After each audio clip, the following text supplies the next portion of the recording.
Thanks for joining us on the John Mendola Show. We're driven by McCarthy Tire and Automotive Center. So let's talk Lake Lehman Black Knight Wrestling. JJ Konigus joining us right now. Well, JJ, it's been a pretty interesting week for you guys. Able to get the job done about a week ago, and then, of course, on the weekend, you guys able to wrap it all up. But a great job with the District 2 team tournament, huh? Yeah, we did really good. Yeah, we did what we had to do, and we got into the District Dual tournament. I beat a tough Valley View team and beat a real tough Western Wayne team, and then went head to head with Hanover and got the job done. Well, the way dual meets work during the season, things can be a little strange. You and Myers came down to Criteria H. They end up beating you, and then Myers gets upset early on, and you guys win it. And now you're in Hershey. This is it. Later today, you guys are going to be wrestling at the duels at PIAA. This is a fun time, and I'm sure it's going to be a great experience for your team. Yeah, it's great just to get the whole team down there, because, individuals, you got to, hopefully you do well in the district tournament and the regional tournament, and you're able to qualify for the state tournament. Not many kids get a chance to wrestle, in that Giant Center, which is pretty prestigious. It's pretty intimidating also, but now the whole team gets to go down there and at least experience the atmosphere, get on that floor at Hershey, and give it a whirl. And for some guys, could be a preview if they're fortunate enough to get to states individually. So maybe you get some of those butterflies or routines or different things out, right? Right, absolutely. Yeah, it's a good starter course for what's to come in March. Coach, let's talk about what has been the determining factor this year for you guys to do so well. Is it you have a whole bunch of talent, you have hard workers? Are you really deep? Do you have a big roster? Our roster isn't that deep. It started. We probably started with about 20, 22 kids, and we're down to 14 tough kids. But it's just one of those things. Wrestling's not for everybody. And only if you got your certain few can stick it out and and do well at it. And with our team, it's we got a lot of new kids too, and a lot of young kids. But we pride ourselves on being in shape, and we just go out there with that alpha male attitude. I don't whether more wrestling than me or not, I'm still going to be that alpha male, and you're not going to come in my territory and push me around type attitude. And it's been working for us. So, we're doing really well for being such a young team, which is not a bad thing being young, but, we can only get better. So much tradition at Lake Lehman.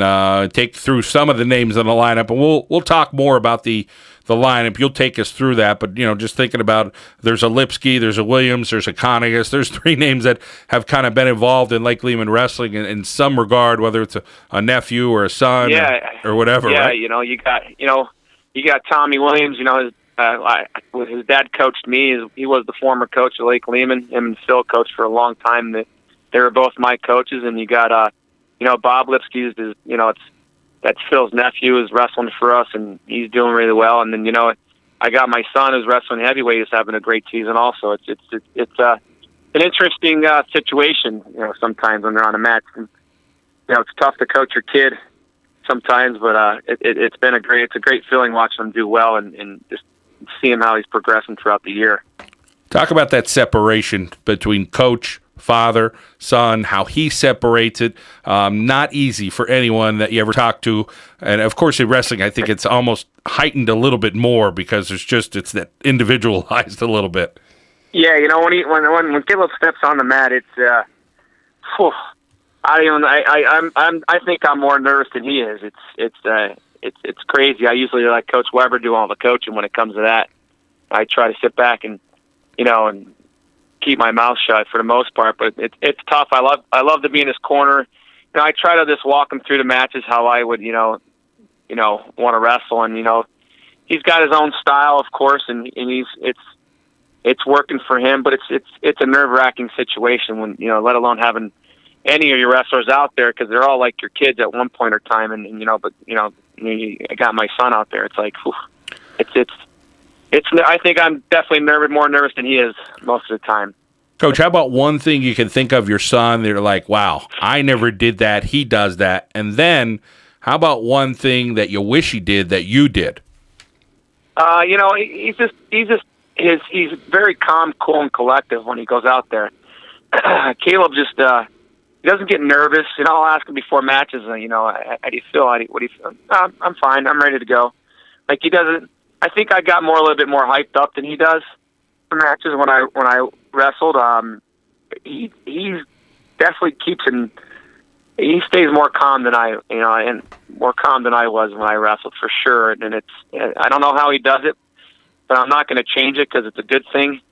That nervous energy can kill you sometimes. It can make you feel like you're not in shape, but he's got it down, and I'm not going to change things now. And he's just, he's like I said, he's creeping up on that 17 win area there, which is pretty good for a sophomore first year. And this is only his second year wrestling, so I mean, hey, it's working for him, so I'm not going to change it.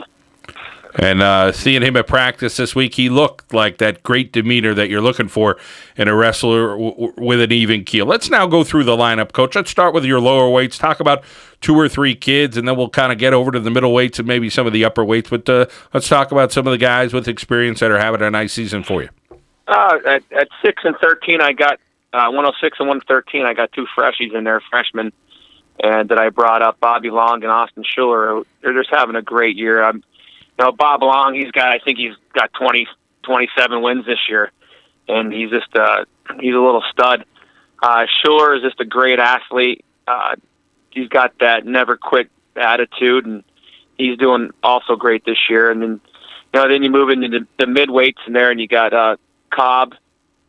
You got Cobb, who's a returning district runner-up, regional qualifier, who's having a good year. You got Driscoll, who's a state qualifier, looking to get back to the state tournament again.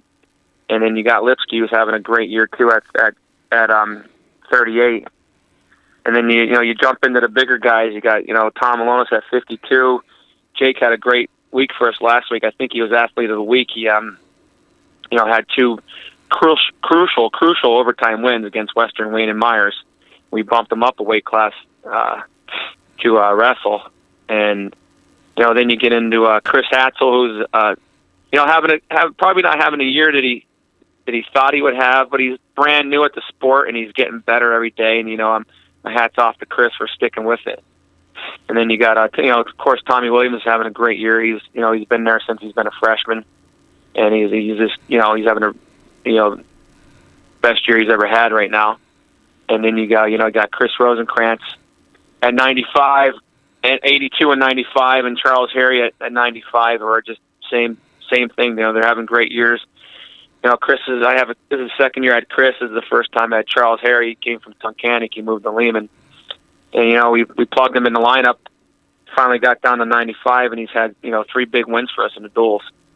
And you got Mike Slavinsky at 220, who's having just a great year. He was he almost made it to the state tournament last year. And he beat some top ranked guys already this year, and of course at heavyweight you have Caleb, and they're doing really well. The whole team, from what we got, they're getting the job done. Coach, so much is about peaking at the right time in wrestling, and of course, right now you feel like you are. But to take us through when we get to individuals, when that's going to start here with districts, and then hopefully regionals and possibly states, talk about what you try to do, whether it's, like swimmers talk about tapering down and getting ready. What do you guys try to do as wrestlers to try to hone in and make sure you're as sharp as you can be? Oh, we as wrestlers, we want to peak at the right time, so right now our practice schedule gets shorter. In the beginning of the season, we start with those long, grueling 2-hour practices. Now it's sort of like, we get in there and get it done and get out. We want to, we sort of cut it down to like an hour and a half practice, hour and 15. And, we get in there, do what we got to do and get out. Because right now we want these kids to, especially their body. It's such a growing sport, and they're getting beat up every day. Now, not a really whole heck of a lot of live wrestling goes on right now. A lot of drilling. And just situational things maybe, but biggest thing is we cut our practice down. A lot of mind talking, a lot of mindset talking with the kids. What they have to do, where they got to be. Watching their weight is the big thing. Making sure they're at their weight plans right, and just getting them in the right mind frame right now, and just making sure they're not getting we don't want their bodies get beat up any more than they are. Well, it sounds like a plan that you guys are working at there at Lake Lehman. Congratulations on the win last weekend, and we wish you the very best today in the PIAA Team Championships, all right? Thanks, bud. I appreciate it. JJ Konigus from the Lake Lehman Black Knights here on the John Mendola Show. We are driven by McCarthy Tire and Automotive Centers.